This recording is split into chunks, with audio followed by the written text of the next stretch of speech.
This is the Collector Car Podcast, the home for the auto enthusiast. Join Greg Stanley as he applies over 25 years of insights and analytical experience to the collector car market. He will interview the experts and throw in some fun stuff as well.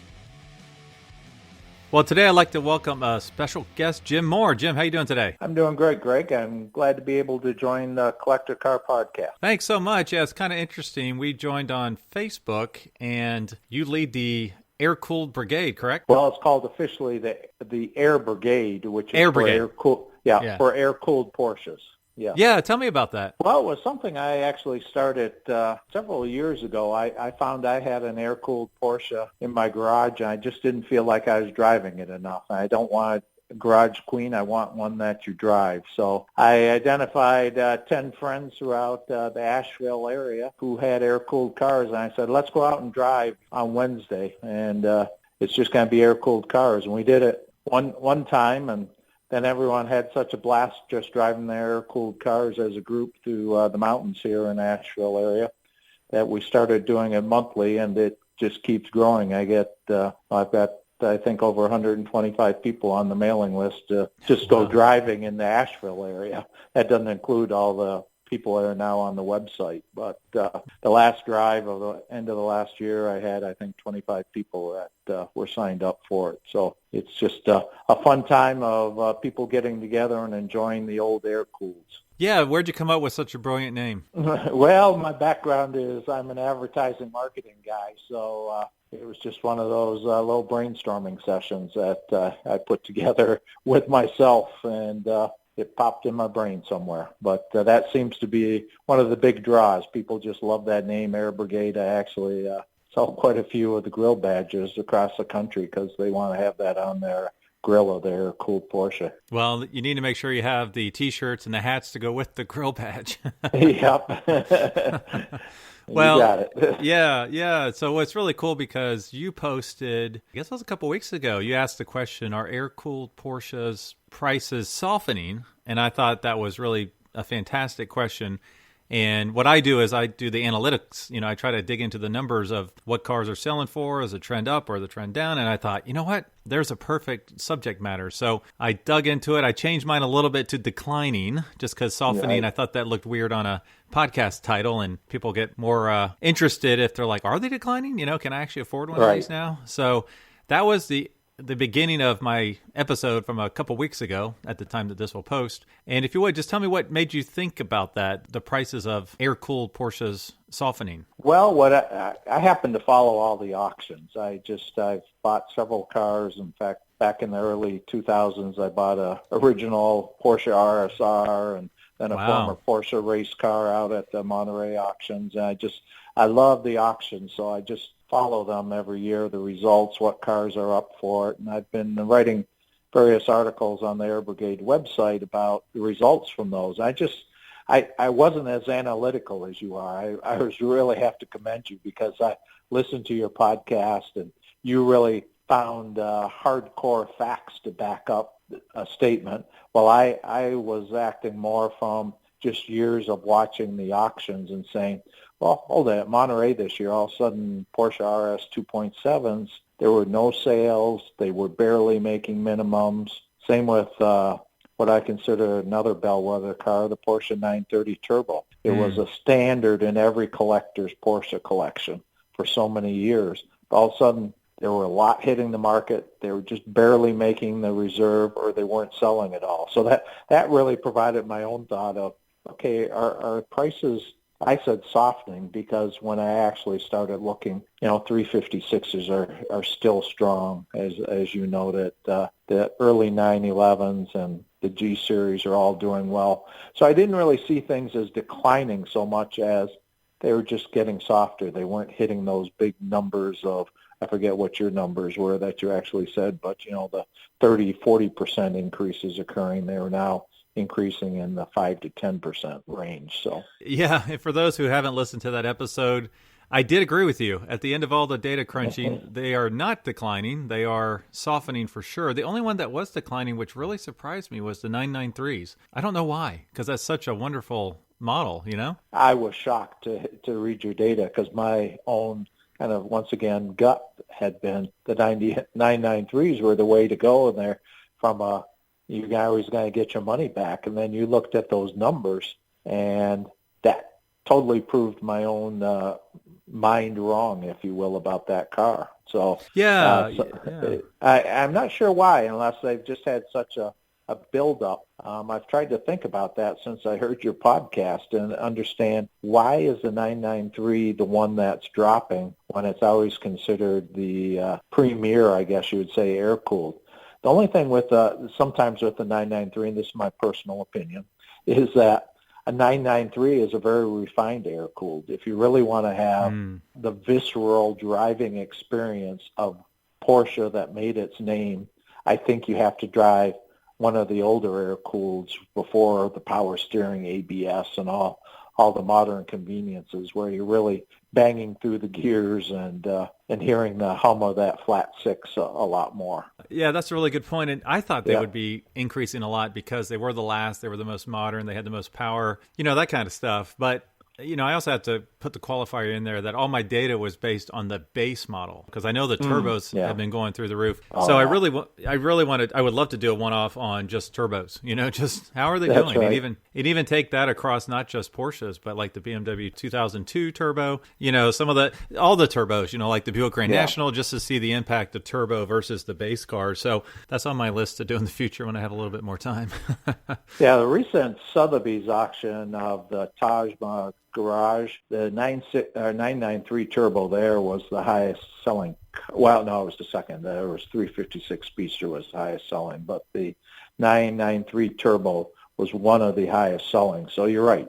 Some of those very specialized 993 models are going through the ceiling still. Yeah, and I actually happened to be at that auction and saw that car. Yeah, and I posted pictures on Instagram saying that was my favorite car of the entire auction. It was just crazy. It was beautiful looking pictures. I imagine in person it was spectacular. It was a paint to sample, I believe. It was like a satin white with satin white wheels. And the owner, John Dixon, who had passed away, I talked to his wife, his widower, and it was all custom ordered, and it only had, I think, 2,500 miles, something crazy like that. Oh my gosh! Yeah. And I said that was the one car from that auction I would love to drive home. And also you can go back to a previous episode where I actually reviewed the results of that particular auction, because I'm in the Cincy area, and that was just 45 minutes away. So, well, really cool. I have so many things I want to ask you. So let me continue with your recent social media postings before I dive into some of your personal cars. Yeah, you are pursuing an RS America. What can you tell me about your pursuit and then what you have found so far? Well, it's an interesting one. I like to drive my cars. I am not a garage queen guy at all. And even though I have three Porsches in my garage at the moment, you always can use another Porsche, right? Who would disagree with that one? Right. I'm always watching Bring a Trailer and all the other on-site pieces saying, what am I going to get next? I kept thinking I would like maybe a Backdate or a Resto Mod, but those are going for such giant prices. And then I happened to see an ad for an RS America that was, as I call it, a half-price RS America. It was $65,000 when they're normally selling for $100,000 plus. So I said, okay, are they out there for that price? That's a unique model. If I look for one that's a driver, not the garage queen collector car, that'd be a fun car to blast through the mountains here. It's lightweight. It doesn't have any of the power attributes that the 964 came with, power steering and everything. It's a real driver's car. So I just decided I was going to just start that pursuit of a cheap Porsche at $65,000. But the first one I saw didn't work out. As you learn more about the cars and when the for sale ads go out, you start becoming more discerning. So I'm now looking at, I think, at the fourth different one. And I say look at it. I haven't seen any of them in person yet, but just talking to owners and studying, because I'm convinced I can get an RS America for half price. That's a decent driver for my mountain driving. So it's kind of my pursuit for 2020, if you will. Yeah, so what was wrong with the car for $65K? What kind of turned you off on that car? Well, the one thing I didn't realize, because it was never mentioned in the ad, was it has a salvage title. There you go. So little thing. Yeah, a little thing. So I will be honest, I made an offer on the car, but I made an offer on the basis of it being a salvage title that I would never be able to sell myself because no one wants a salvage title car. And I hate to say I probably insulted the owner a little, but I think he will be sitting on that car for a while. Right. And if you would, tell us a little bit about, I know you mentioned lighter weight, no power steering. Didn't they only make about 700 of those cars? Yeah, they made 701 versions. They were originally targeted to just be sold in 1993, but demand was a little higher than they expected, so there were a certain amount in that 701 that have a 1994 model of the year designation. What's unique about them is they really came out in the vein of the original RS 2.7 in that they had lightweight door panels where it's just pull straps. They had all the sound deadening taken out.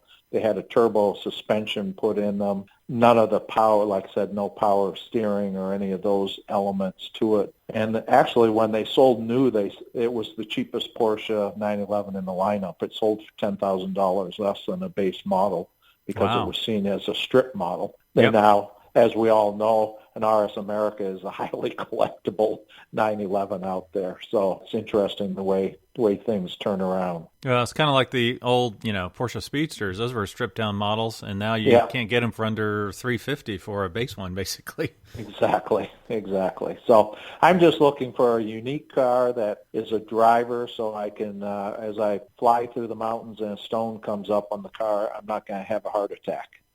Right, yeah, and I mentioned to you a place I found on my travels called Holt Motorsports up in Pennsylvania. They typically always have 2 or 3 or 4 stashed away in there for some reason. That they seem to be fans of those. They're out there for sure. Yep, they are. I'm just I'm not in a hurry, which is good. And that's good. I can just kind of wait for the right one. So we'll see. Follow the story throughout the year. Yeah, for sure. Now, you mentioned you have 3 air-cooled cars in your garage. What are those 3? Actually, there are 2 air-cooled and 1 water-cooled. Oh, okay. I bought my first Porsche in 1998, and it was a 1986 Porsche Carrera, the 3.2. I still own that car to this day. Love that car. And I have to say it's near Garage Queen because I actually worked in the car business in Detroit, and I couldn't be seen driving a Porsche in Detroit. So it didn't get many miles on it. So that one's still in the garage. Love that car, and it's part of the family. Then I bought several years ago a Porsche 914 2-liter 73. Once again, it was when I was a senior in high school, I saw that car and said, wow, I may actually be able to afford to buy a Porsche someday. So it was always, it was always on the list just because it was the childhood dream, if you will, to be able to get into that. And then I also, my water-cooled car is a 2009 911 twin turbo. So that's just my pure power driving car, if you will. So I not only do the Air Brigade with the air-cooled groups, but I also drive in a group where it's all water-cooled cars of turbos and GTSs and things like that, where we enjoy the mountain driving, if you will. Is that called the Water Brigade? No, the power Porsches. So. Oh, okay. Yeah. Now, what are the colors of those cars, and do any of them have plaid seats? No, none of them, unfortunately, have the plaid seat. My original 86 was a paint sample car. It's a gray. It's a Meteor Gray is the official color, but at that year they did not offer that color. It is that with a black leatherette interior in it. Has some other things, the short shift kit and Bilstein shocks from that year and some other optional equipment. My 73 914 is Ravenna Red, or Phoenix Red, which everyone says that's orange. But I searched for that car for a long time because I wanted an orange 914, and even though it has red in the name, it's that. And the water-cooled 911, I call Titus because it's big and strong and powerful, and it's black on black. So that's awesome. Yeah. All right. Well, that's cool. Well, now, any Porsches get away? Are ones you tried to go after and it just didn't happen? Well, not so much that get away. There's always those that you regret selling, right? That's probably the better story. I think I mentioned I actually bought a real Porsche RSR in the Monterey auctions in '99 to get into racing, because at that point it was basically an old race car. And so I raced that for a while, ended up selling it for, even after putting some, engine rebuilds and everything that you have to do when you're racing it, sold it making a little bit of money. But last I saw it was, last sale in Europe was at, I think, $600,000. And I said, Ouch. Yeah. I should have kept that one. Right. Wow. Yeah, but you don't know, because at that time I sold it because I wanted a different race car. So that's what happens in racing, is you just get the fix and you want the next one. Yeah, for sure. Yeah. So. Now, what would you buy if I gave you $100,000? What air-cooled Porsche would you buy? Well, I'd probably go for the little nicer version of that RS America that I'm looking for. Oh, yeah. Honestly. Okay. A little cleaner one? Yeah, a little cleaner one, rather than having to do it where it has some needs, let's say. So that is my target and focus right now. So other than that, I really love my little small collection of Porsches. We've got the small four-banger in the 914, the original 911 air-cooled, and then the big, powerful water-cooled one. So I kind of cover a nice spectrum, I feel. Oh, yeah, you got a great mix right there. Now you just need a 67S or something like that. So. Yeah. Those even with $100,000, you can't afford one of those, can you, these days? No, you cannot. Yeah. Well, one thing I like to do at the end of these conversations is play a little game called Keep, Cash, or Crush. So I pick out three. I know this one. It's a tough game. It's a tough one. So I pick out three cars for you, and you have to tell me which one you want to keep, which one you want to cash in, and which one you want to crush. So I'm going to make it painful for you. I'm going to give you three air-cooled cars. Okay. So the first one is a 1987 930 Turbo. Okay. Let's say low, like 30,000 miles on it. Okay. The second one, let's make it a 993 Turbo. But let's say that's got like 60,000. No, let's say less. 15,000 miles on that one. And then the third one will be a 67 911S Concours car. Okay. I would probably, out of that, somewhat easy, I would keep the 993 Turbo, because I love turbos and I love fast cars, and that one is one that would be nice in the collection. The tough one is always which one you're going to crush, and I'd have to say the 930 Turbo. A lot of them will probably have already been crushed, being the widow makers, if you will, and I would cash in the 67 911S. So. Okay, all right. You came up with those answers pretty quick. I got to do a better job next time. Well, no, they're all. I kind of know what the fact that you were throwing those turbos in there. That's kind of a sweet spot for me. I do love turbos, so made it easier when you mentioned a 993. So yeah, for sure. Yeah. Say this is fun. I always wait for this keep, cash, and crush part of it. Oh, good. It's a great thing that you do. I appreciate you giving me a call, Greg. Yeah, thank you for taking us through your collection today. Okay, thank you, Greg. Thanks for listening to the Collector Car Podcast. Don't forget to give us a nice rating on iTunes, and be sure to follow us on Instagram and everywhere else at the Collector Car Podcast.